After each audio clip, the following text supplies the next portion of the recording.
Clutcher की भागवत में खोली दुकान। बोलिए गोविंद भगवान की। ब्रह्मा जी ने जब ये मेरे भैया सृष्टि का वर्णन किया तो 4 युग बनाए। सर्वप्रथम क्या कौन सा युग था? परीक्षित महाराजा छोड़ दो, इसे छोड़ दो, जाए पीछे का पड़ गए। मैंने तुमसे क्या बात कर दिया? छोड़ दो इसे।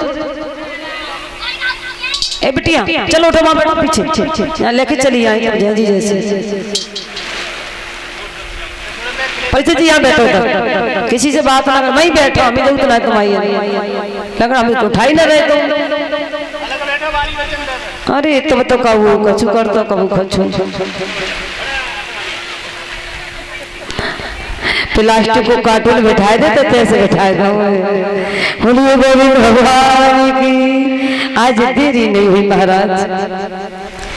ब्रह्मा जी ने जब सृष्टि की रचना की तो 4 युग बनाए। पहले सबसे कौन सा युग बनाया बताओ बाबा जी? हैं सबसे पहले कलयुग बनाओ। देखो ये कितने बढ़िया बोल रहे। सब प्रथम बनाया सतयुग, उसके बाद बनाया त्रेता युग, उसके बाद बनाया द्वापर, उसके बाद बनाया कलयुग।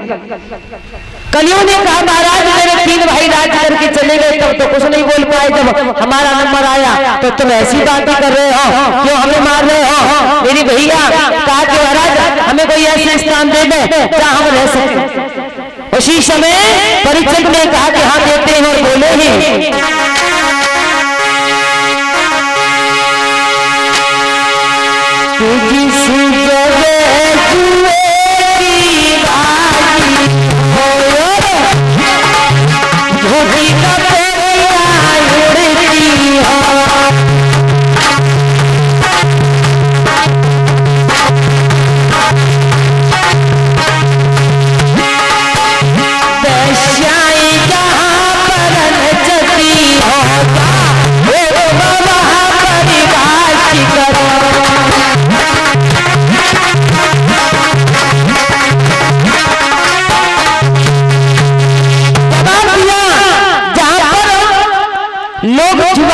खेलते हो,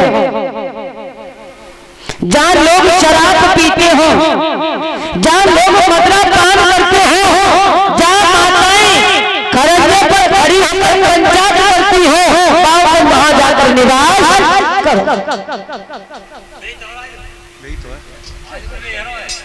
महाराज जा गांव में तो कोई माता बहना खरंजा पे खड़े होकर बातें करती ना।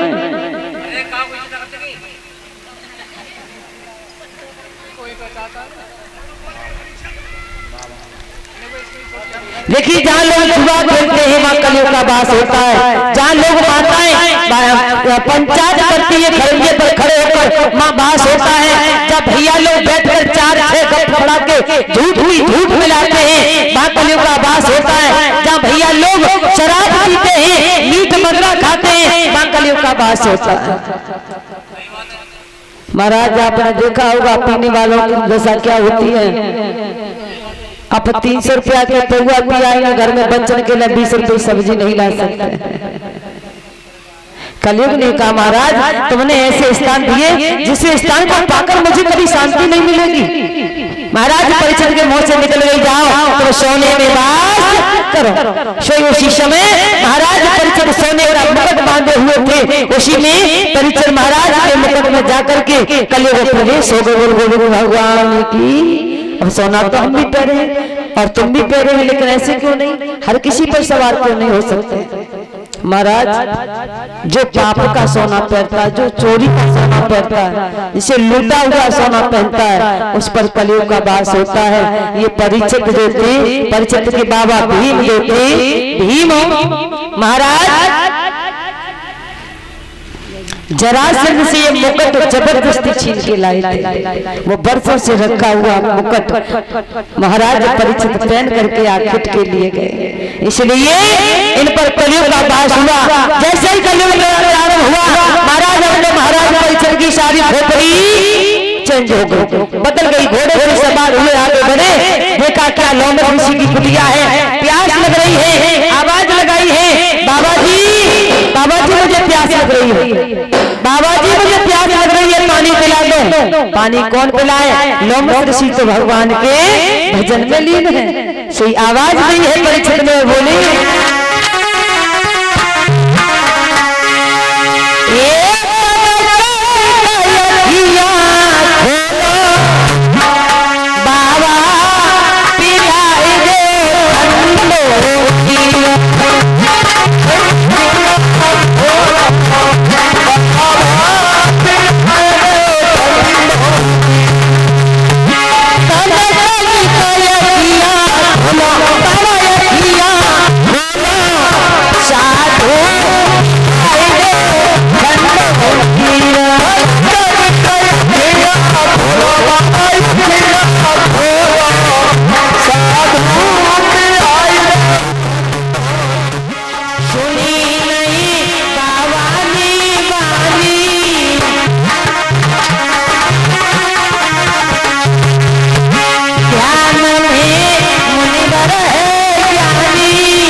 पानी क्यों नहीं पिलाते हैं? लोमस ऋषि ने कोई जवाब नहीं दिया। वही मरा हुआ तक्षक डला था। तक्षक परिचय में मेरे भैया बाण की नोक से उठाया और मरा हुआ सर्प लोमस ऋषि के गले में डाल दिया।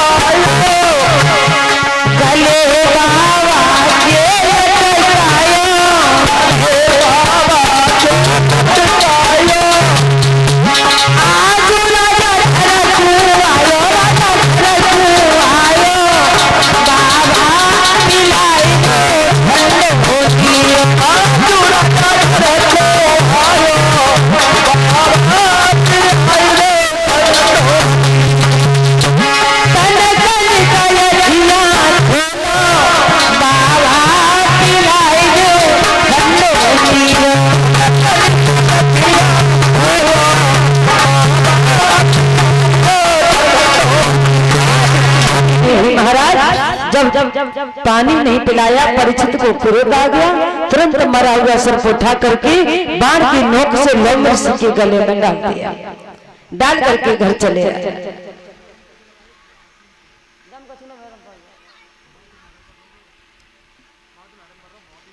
सेटिंग दोबारा इन्हें करनी पड़ेगी, सब उसे के बिल्कुल सेटिंग बिगड़ गई है।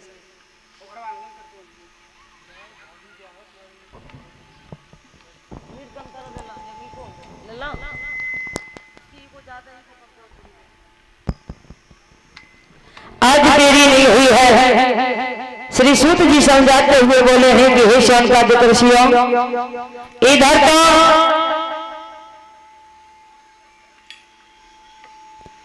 जैसे ही महाराज परीक्षित अपने घर पर आज मुकुट उतारा तो आत्मा पूरी तरह रोने लगी और कहने लगी, हे परीक्षित तूने बहुत बुरा किया। अपने स्वयं को धिक्कार देने लगे महाराज परीक्षित। उधर लोमस ऋषि के शिष्य ने उनके बेटा श्रृंगी ऋषि को बताया और कहा कि श्रृंगी ऋषि तुम्हारे पिता के गले में हस्तिनापुर का महाराज परीक्षित जो राजा है वो मरा हुआ सर्प डाल के चला गया।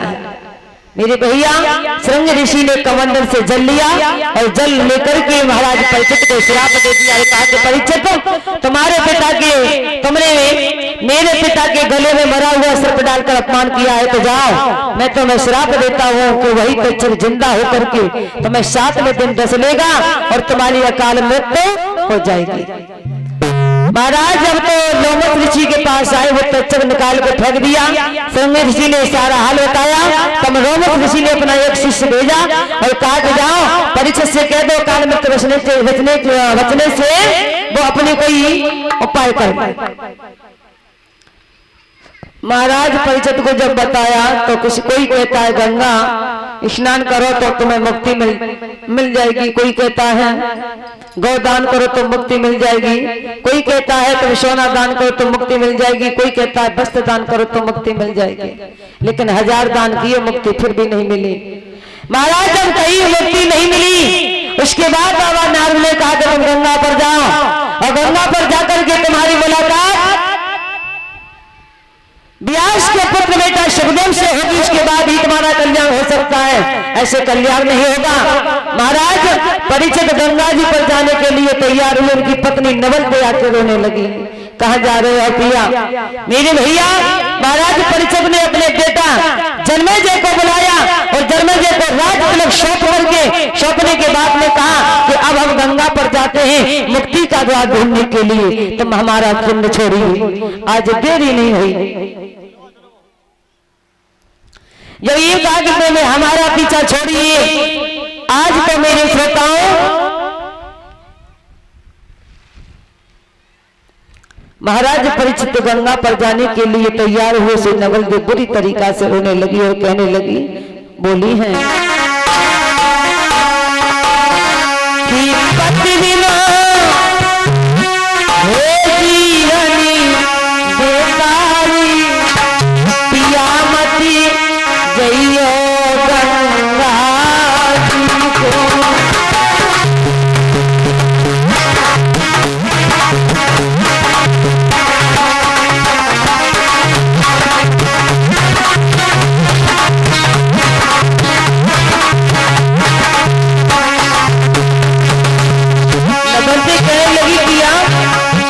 तुम्हारे बगैर भला या कैसे जी सकती हो?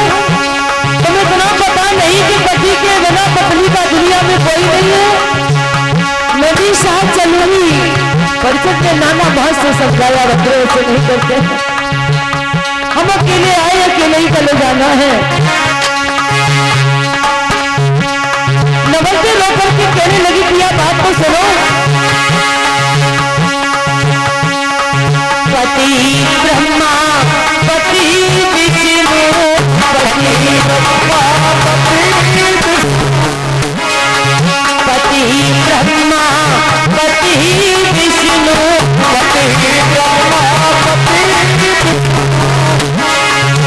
शिव शंकर अवतारी कियामती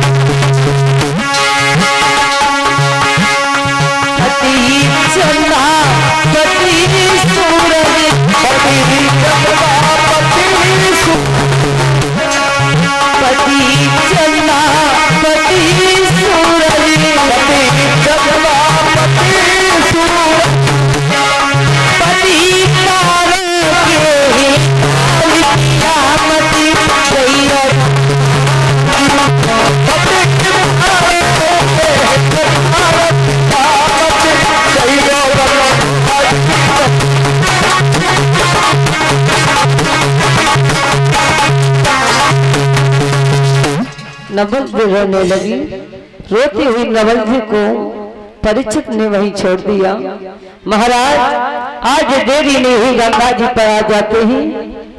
जैसे ही गंगा जी पर आए महाराज अब तो अपनी मुक्ति का द्वार ढूंढ रहे हैं।